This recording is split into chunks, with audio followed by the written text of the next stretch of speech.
aunque el contexto regional fue relativamente positivo para Latinoamérica, la forma en que se tradujo en resultados fue muy distinta según el país donde te ubiques.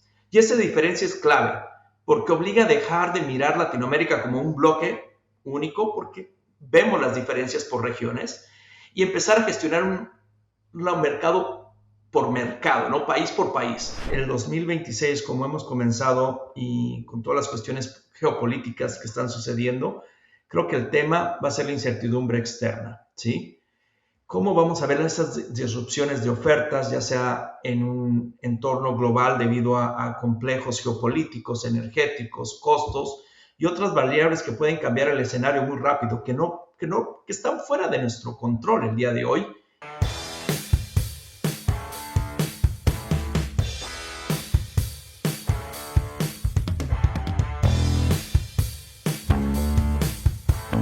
Bienvenidos a un episodio más de CerdoCast, esta línea directa con los principales referentes de la industria porcina. Hoy vamos a hablar sobre mercado internacional del cerdo y para eso tengo la suerte de presentarles a Gerardo López. Gerardo, buenas tardes, ¿cómo estás? ¿Qué tal? Buenas tardes, Leandro. Qué gusto estar de nuevo contigo esta tarde y platicar con tu audiencia. Muchísimas gracias por la invitación. El gusto es nuestro, Gerardo, de tenerte acá.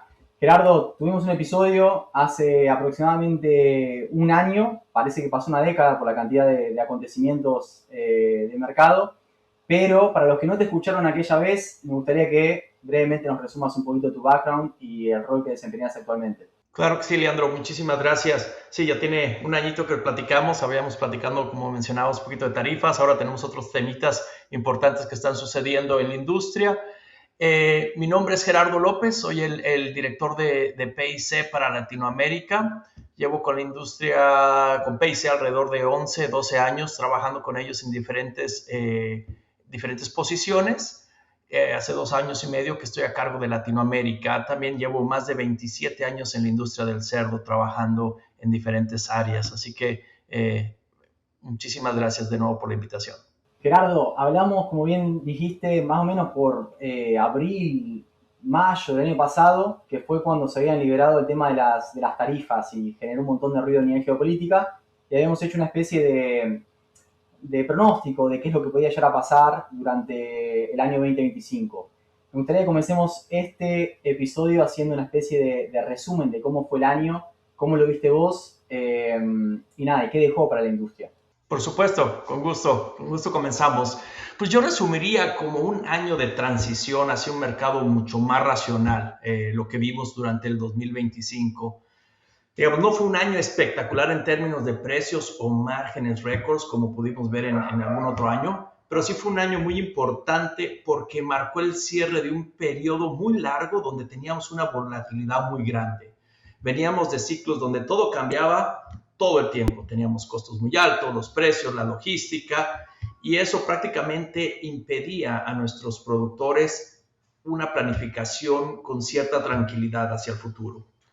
Lo que pudimos ver en el 2025, empezamos a ver algo más diferente. Vimos un mercado más equilibrado, con fundamentos más claros y sobre todo más predecibles. Ahora, mucho cuidado con esto, pero lo que no quiere decir que fue un mercado más fácil en el 2025. De hecho, yo diría que es más exigente este año, el 2025, porque ya no tenemos esas volatilidades que pudimos ver en el pasado. Lo que realmente empieza a ser la diferencia dentro de nuestros productores en el año 2025 es cómo están ejecutando sus negocios. Creo que esa es la diferencia y eso es lo que veo para el 2025. Exacto. Bueno, cuando hablamos de equilibrado, bien lo dijiste, no quiere decir necesariamente que sea un mercado fácil, simplemente es que hay variables que son más constantes o más predecibles. Ahora, cuando hablamos de equilibrado o en dónde uno puede trabajar en términos de las variables, ¿a qué te referís específicamente? Mira, yo esto lo puedo dividir prácticamente en 3 dimensiones, ¿sí? La primera, los costos, prácticamente los costos, ¿no? Es para todos un escenario muy que todos traemos en mente todo el tiempo. Es el escenario de granos que fue mucho más estable en años anteriores, ¿sí? Veníamos de ciclos, como te mencionaba anteriormente, con cambios muy fuertes. Y en el 2025 entramos a una dinámica más distinta, una mayor disponibilidad global, inventarios más holgados, y eso ayudó a contener los costos de alimentación, que al final del día es la principal variable que tenemos en nuestros negocios. La segunda sería la logística. Los costos de transporte venían muy presionados en años anteriores, en el 2024, y empezaron a normalizarse durante el 25. Eso tiene un impacto directo en la competitividad, sobre todo aquellos países en Latinoamérica que dependen mucho de exportaciones, ¿no? Y la tercera es la relación oferta-demanda. A nivel global vimos unos ajustes bastante ordenados, menos sobreoferta, menos disrupciones sanitarias masivas como la que pudimos ver en Asia hace un par de años y un mercado que comienza a absorber mejor la producción. Todo esto en conjunto hizo que el negocio fuera mucho más predecible para este año. Pero esto sí es muy clave, que me gustaría recalcar un poquito aquí, Leandro. No necesariamente sea más rentable para todos. Sí, sí, sí. Y vos mencionás esto de que es un mercado un poquito más ordenado y justo en un mes en el que hay ciertas variables a nivel globales que están disrupcionando un poquito el mercado, ¿no? Tiene impacto todo lo que está pasando a nivel geopolítica en la producción de cerdo y en la rentabilidad, ¿no? Así es. Yo diría que hoy estamos menos desordenados, ¿ok? Pero no necesariamente mejor. El mercado lo vemos un poquito más racional, sí, pero que está dando muy expuesto a factores externos, geopolíticos, principalmente lo que estamos viviendo en el Medio Oriente, en este caso, ¿no?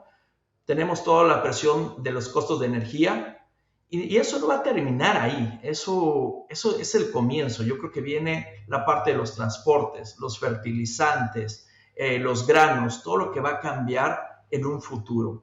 Precisamente esta semana tuve la oportunidad de estar con unos clientes y me invitaron a visitar su planta de alimentos porque había una expansión muy importante para ellos y fue muy interesante ver cómo ellos me platicaban. No hemos visto el impacto que puede causar el flete marítimo, pero ya vimos el impacto de los suministros que obtenemos, de la materia prima, hasta un 40%, ya que todo lo traemos de Asia y Europa. Entonces ya empezamos a ver esto, ¿no? Estos impactos. Lo que vemos, yo creo que lo que vemos en el mercado es más ordenado en su base, ¿sí? Pero todavía está muy sensible a los cambios externos, a la volatilidad y en lo que puede impactar en un macroeconómicamente. Gerardo, mencionás algo que creo que toda la audiencia está al tanto, está al corriente de los problemas que hay hoy en el estrecho de Hormuz y con toda la parte de abastecimiento de energía y el impacto que termina teniendo en otros commodities por el tema de transporte. Eso yo lo escuchaba también en diferentes canales de discusión y demás. Se va a ver impactado el tema de el costo del alimento, el costo de la materia prima y el costo de la urea también, ¿no? Porque eso también fue disrupcionado, por así decirlo. Ahora, ¿qué impacto tiene esto? ¿Qué tenemos que tener en cuenta a la hora de pensar hacia adentro de la granja? No, correctamente. Estos todos impactos que nos van a generar a nivel global, todo lo que conviene. Yo creo que lo más rápido o lo que se siente más rápido en un productor son los costos, especialmente en la alimentación. La producción porcina es extremadamente intensiva en el alimento, ¿no? Así que cualquier movimiento en el maíz, la soya, aunque pequeño sea, pega directamente en el costo por kilo producido de animal. Y ese impacto después termina reflejándose, por supuesto, en los márgenes, ¿no? Por eso muchas veces el productor no percibe primero el cambio del precio del cerdo, lo siente antes en lo que le cuesta producir cada kilogramo de carne para la venta. Excelente. Y Gerardo, y cuando pensamos en Latinoamérica, hay como hay escenarios diferentes, ¿no? Hay países que son importadores de materia prima, hay países que son productores, y dándole un cierre al 2025, ¿cuáles fueron los ganadores y perdedores? ¿O qué comentarios nos puedes dejar de tu análisis? Claro, Latinoamérica, ¿no? Para el 2025. Bueno, desde mi punto de vista, en términos generales, Latinoamérica tuvo un buen año, pero con diferencias muy marcadas entre países. Y eso es importante decirlo con claridad.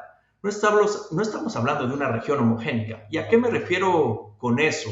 es que cada mercado tiene su propia lógica, sus propias reglas y sus propios tiempos. Hay países mucho más expuestos al comercio internacional, otros más concentrados al consumo interno, algunos con estructuras de costos más eficientes debido a su ubicación, puertos o producción, y otros mucho más sensibles a la inflación, a tipo de cambio, a cuestiones políticas. Entonces, aunque el contexto regional fue relativamente positivo para Latinoamérica, la forma en que se tradujo en resultados fue muy distinta según el país donde te ubiques. Y esa diferencia es clave, porque obliga a dejar de mirar Latinoamérica como un bloque único, porque vemos las diferencias por regiones, y empezar a gestionar un mercado por mercado, ¿no? País por país, con estrategias mucho más ajustadas a cada realidad local. Exacto, si no hay una receta que aplique a todas las producciones, ni a todos los países, ni a todas las granjas, ni a todos los momentos del año dentro de un sistema de producción. Ahí es donde uno tiene que estar todo el tiempo ajustando la vela. Si tuvieses que marcar las principales diferencias que viste en los países de Latinoamérica, ¿dónde estaría el foco?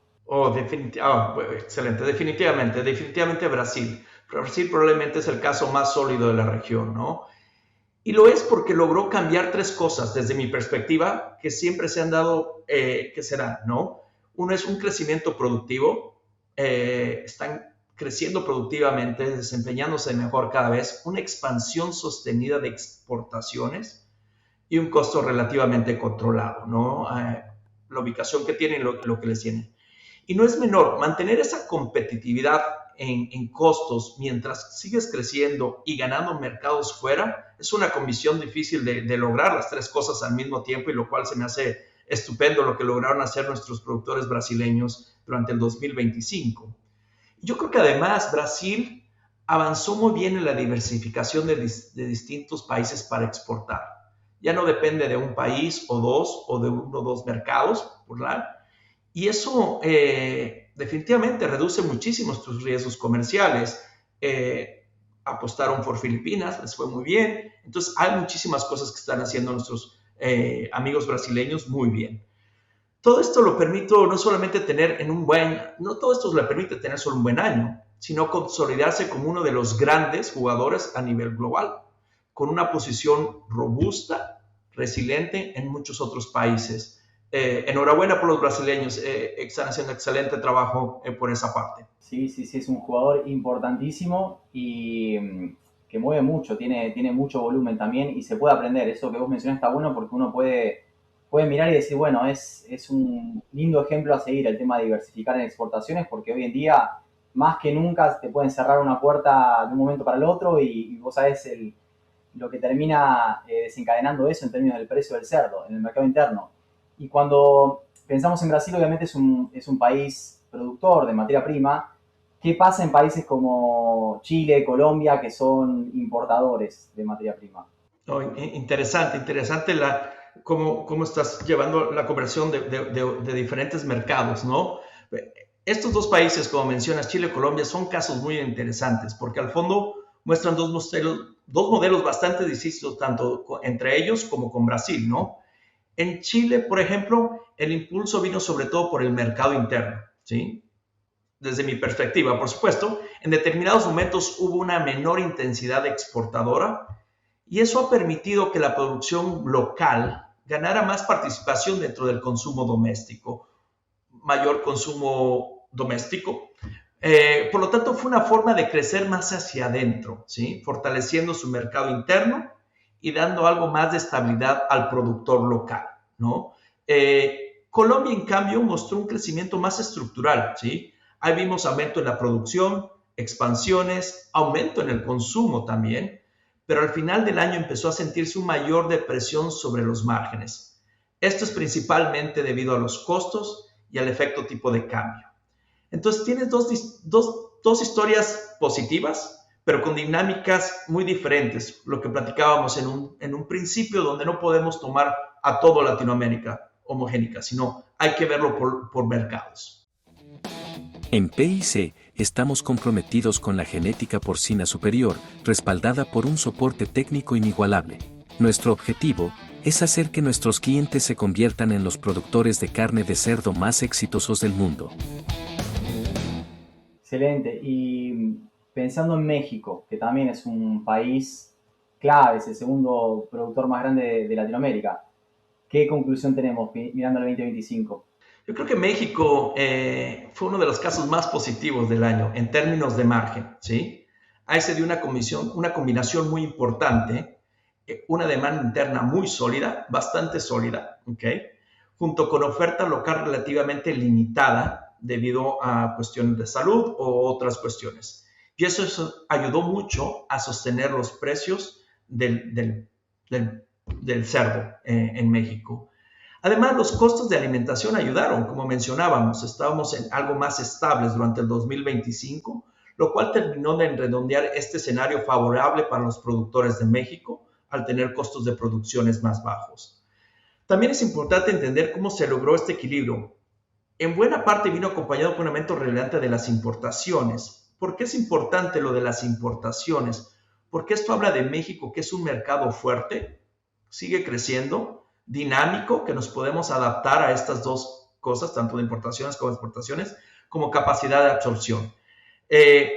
Yo creo que es muy interesante la situación de México, pero también está muy profundamente integrado al comercio internacional, ¿no? Es un poquito lo que platicábamos, lo cual lo puede tener una volatilidad mayor para el 2026. Interesante lo que mencionás, me mandás directamente a cuando llegué acá a Estados Unidos a trabajar en el sistema de producción. Fue el año de la diarrea epidémica porcina, que se llevó puesta gran parte de la producción, y fue el año que más rentabilidad tuvieron los productores, eran 30.000 cerdas en producción, el año que más rentabilidad tuvieron, y bueno, tuvo que ver con esa disminución en la oferta en el mercado y el precio récord del cerdo que se alcanzó. Así que veo que se repite a lo largo de la historia en diferentes geografías. Correcto. Gerardo, cuando pensamos en la materia prima, en los costos de producción, sabemos que la materia prima es el porcentaje más grande que hay de costos, y es una variable que uno puede tratar de ajustarse, buscar materias primas alternativas, pero muchas veces por el volumen no nos da ese margen. Me gustaría preguntarte en dónde estamos parados hoy en términos de costo de alimentación y cómo impacta esto en la rentabilidad, ¿no? Porque es una variable, de nuevo, que no podemos controlar mucho. Claro, no, por supuesto. Yo creo que en la cuestión de costos, cuando hablamos en una producción intensiva, por lejos, el componente más importante es el alimento, ¿no? Dependiendo de un sistema productivo, el alimento puede depender o representar un costo de alrededor del 60% o más, ¿no? Por eso, cuando tienes un escenario de granos estable, como lo vimos en el 2025, como platicábamos, el impacto de la rentabilidad es directo y muy significativo. Entonces, no es un efecto marginal, es prácticamente el factor que define el negocio a largo plazo. Si tienes, puedes respirar o hay que apretarle, ¿no? Dependiendo cómo viene el costo de los granos. Sí, no, y lo único que nos queda es trabajar un poco en esa eficiencia alimenticia, manejo de comederos, formulación, de nuevo, materias primas alternativas, pero es algo que siempre te pone en jaque, ¿no? Cuando hay estos movimientos de mercado que te comen directamente la rentabilidad, por más que uno busque esa eficiencia. Completamente de acuerdo. La eficiencia ante todo. Gerardo, y no podemos dejar afuera a dos jugadores gigantes como lo son China y la Unión Europea. China, nosotros decimos que cuando los chinos saltan, el mundo tiembla. Cualquier cosa que haga China tiene un impacto gigante en el resto del mundo y en el resto de la producción, ¿no? ¿Cómo puedes resumir dónde está parado China como producción porcina y qué es lo que ves hacia adelante? Sin duda, China sigue siendo relevante, sin duda. Pero creo que su rol está cambiando y va a seguir cambiando durante estos años. Es un mercado mucho más estabilizado. Yo creo que ya no depende tanto de las importaciones como lo hacía en el pasado, y eso reduce su peso como gran motor del mercado global, ¿sí? Yo creo que prácticamente esto se traduce en dos cosas muy concretas. Va a haber menos volatilidad en China, ¿ok? Pero también menos oportunidades extraordinarias para otros mercados, al ser un mercado más predecible y más ordenado a largo plazo. Y yo lo tomaría a China como uno de sus cambios en el futuro, verlos como unos exportadores de carne de cerdo en un futuro cercano. En la cuestión de Europa, yo creo que Europa sigue atravesando un proceso de ajuste estructural, ¿no? Ha mostrado ciertas recuperaciones en volúmenes, pero sigue enfrentando los desafíos muy importantes como sanidad. Vimos lo que está pasando en España. Estamos viendo cada vez más exigentes las regularizaciones en cuestiones de producción y también los costos elevados. Esto termina generando, todos estos factores que se están juntando, terminan generando una presión muy competitiva para Europa y a los mercados y para poder competir en los mercados internacionales, especialmente con Asia, ¿sí? Donde les va a costar cada vez más. Y luego tenemos jugadores como Brasil que pueden ser más eficientes en costos y poder tomar esos mercados que hoy ganarle esos mercados a Europa. Entonces, aunque veo que hay señales de estabilización para Europa, todavía es una región que enfrenta límites claros para recuperar competitividad a nivel global desde mi perspectiva.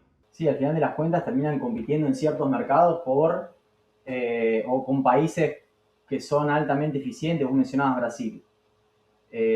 Con menos limitaciones, con menos restricciones, con un estatus sanitario mucho menos desafiante, termina compitiendo con ese volumen de carne de cerdo. Entonces, ahí es donde nada, es interesante cómo se está replanteando un poco la producción ahí, porque yo hablaba con el nutricionista de Buy Company hace un par de años, me decía, nosotros acá ya alcanzamos nuestro techo, vamos a invertir en otras geografías porque no tiene mucho sentido con todas las restricciones que tenemos seguir apostando a crecer acá.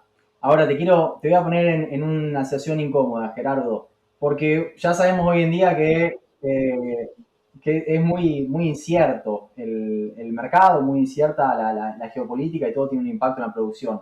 Pero si tuvieses que apostar o si tuvieses que definir a dónde vamos a ir en el 2026, qué tipo de escenario nos vamos a encontrar, ¿por dónde apostarías? Platicábamos un poquito que el 2025 fue algo interno, ¿no? Cómo se estabilizó lo interno. Yo pensaría que el 2026, como hemos comenzado y con todas las cuestiones geopolíticas que están sucediendo, creo que el tema va a ser la incertidumbre externa, ¿sí? ¿Cómo vamos a ver esas disrupciones de ofertas, ya sea en un entorno global debido a complejos geopolíticos, energéticos, costos y otras variables que pueden cambiar el escenario muy rápido, que están fuera de nuestro control el día de hoy y que pueden impactar de lleno a nuestros productores porcícolas? Yo creo que además estamos entrando a una etapa de mayor competencia. Ya no hay tanto margen para eficiencias. Yo creo que ahí lo que es muy importante es la tecnología, cómo entran las tecnologías, cómo podemos apoyar desde inteligencia artificial, todo lo que viene.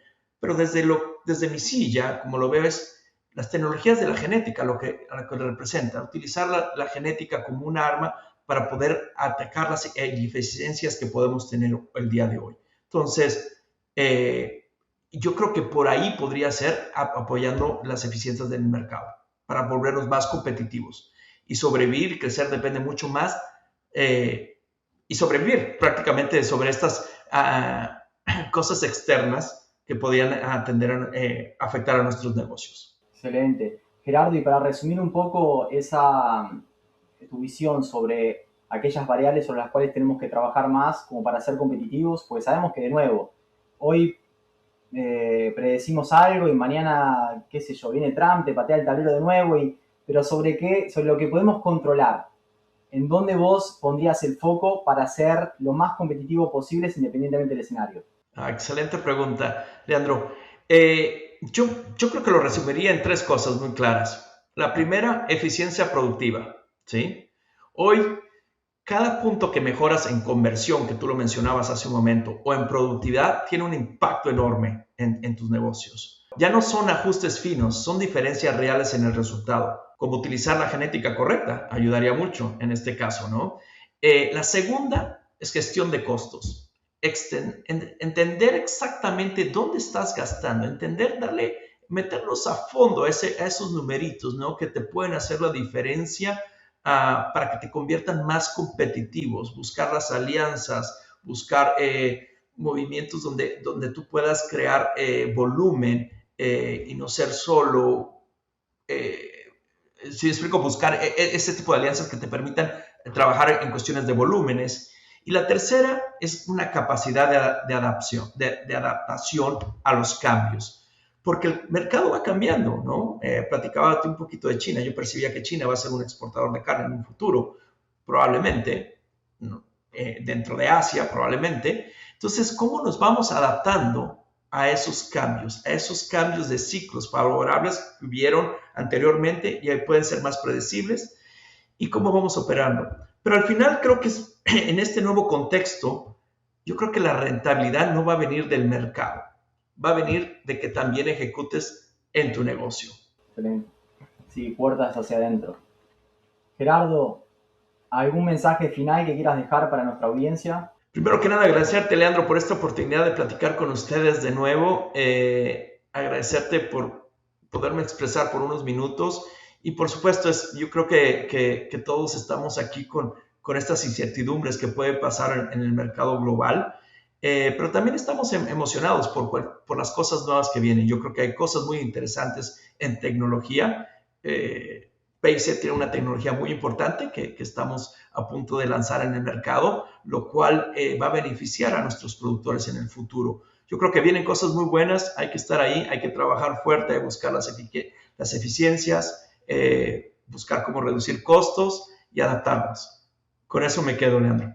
Gerardo, muchas gracias por compartirnos este análisis y tu experiencia. Y bueno, espero tenerte nuevamente como para dar una actualización en breve, ¿sí? Con mucho gusto. Un abrazo grande.